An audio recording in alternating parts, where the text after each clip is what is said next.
Well, hi, everybody. Welcome to Afterburner. I'm Bill Whittle. Opposition, the loyal opposition. You know, in every form of party-based democracies, there's always a group that's in power and a group that's out of power. Everybody dreams about what they'll do when they have the majority and they can enforce their will on the population for their own good, obviously. But no one seems to study, imagine, prepare for, and most especially know how to execute the even more important position of leader of the opposition. What does that entail? No, we'll come back to that in a moment. But to make things crystal clear, let's go back to what was likely the most perfect examples of opposition leadership. During the Victorian era in Great Britain, two titans were locked in mortal combat for decades. Conservative Benjamin Disraeli, he's on the left, and liberal William Gladstone.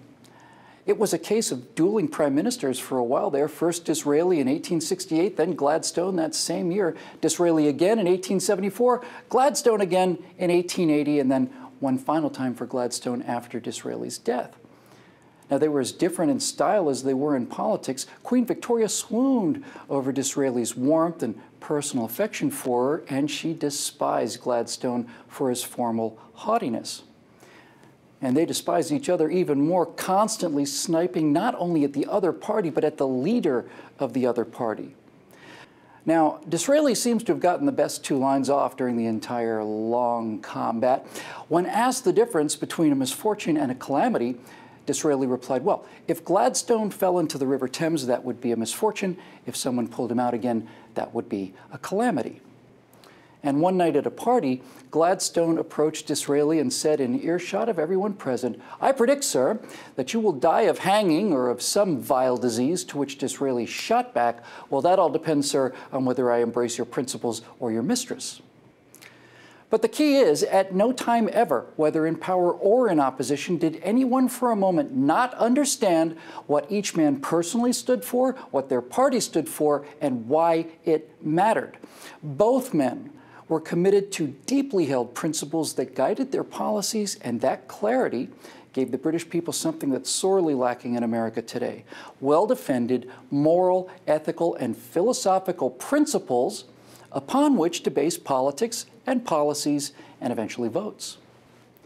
Now, if anyone can tell me what the moral, ethical, and philosophical principles that guide these two U.S. Senate leaders, Harry Reid and Mitch McConnell, are, then I would love to hear it, and frankly, I got all day. Harry Reid is a corrupt, mean-spirited, petty man who has somehow managed to become a multimillionaire after a life of public service. But Harry Reid's party is in power. He can afford to be vile and corrupt. It's the opposition leader, especially when our liberties are disappearing and we're careening off a fiscal cliff. Well, he's the one that needs to have the skill, the guts, the brains, and did I mention the guts, to call out that other charlatan at every opportunity. You know, I had lunch once with Mitch McConnell a few years ago in the middle of one of those perpetual budget crises brought on by Harry Reid's refusal to get an annual budget through the Senate for more than 3 years. In a nation spending $10 billion a day, and most of that is debt, by the way, Mitch McConnell was as proud as he could be of $10 billion in budget cuts stretched out over 10 years. That, he said, was the difference between Democrats and Republicans, and the tragedy is, today anyway, he's right. Also, if I was Saul Alinsky's casting director, let's say, and I wanted someone to reinforce the progressive left's image of Republicans as a bunch of pinched, uptight, square old dinosaurs, I don't know how I'd do much better than Mitch McConnell. Now, this guy, on the other hand, this guy as Senate Minority Leader would mean real trouble for the Democrats, because Ted Cruz has principles, and he has brains, and he has guts, and Ted Cruz is not afraid of a fight. And look, John Boehner is even worse. He's worse because we do, in fact, control the House of Representatives, and therefore he is the de facto leader of the opposition to the corruption, incompetence, lawlessness, and recklessness of the Obama administration. So, what does John Boehner believe in? What are his principles? What does he stand for? What line is there that John Boehner simply will not cross under any circumstances? No one knows.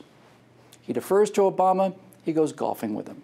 He lacks the guts to engage him personally, which, thin-skinned narcissist that he is, it's Obama's actual Achilles heel.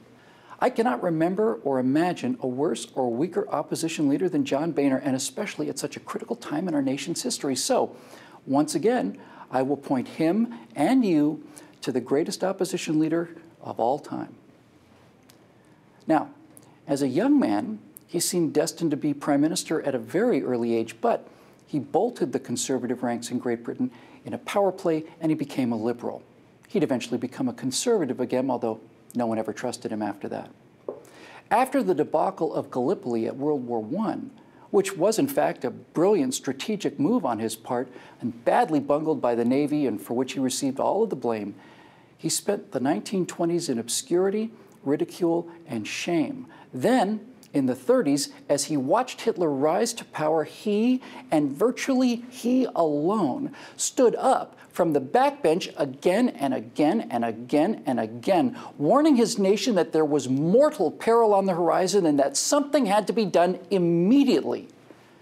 Then, as today, with those of us ringing fire alarms and shouting about spending and weakened defense, he was called a lunatic and a warmonger and all the rest. But what Winston Spencer Churchill did in his decade in opposition was to stake out a philosophical, moral, and political position that was so clear and so consistent that when the worst did in fact happen, the British people knew instantly what to do and especially who to turn to.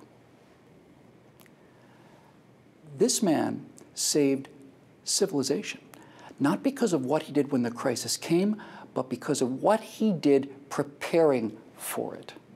And look, if we don't find an opposition leader with better things to do than mock his base, you know, the people who actually believe in the things that he supposedly represents, then we're going to get what we deserve in an era where the media headwind is blowing in our faces to the tune of 20 or 30 points at the polls. This will take courage, more than anything, courage, including the courage to attack personally and by name the leader that is taking us down this road to ruin. If Mitch McConnell and John Boehner fell into the Potomac, it would be a misfortune. If someone pulls them out again, it will be a calamity. Sorry, it's time to go, fellas. You had your 20 or 30 years, and the end of history is well behind us now.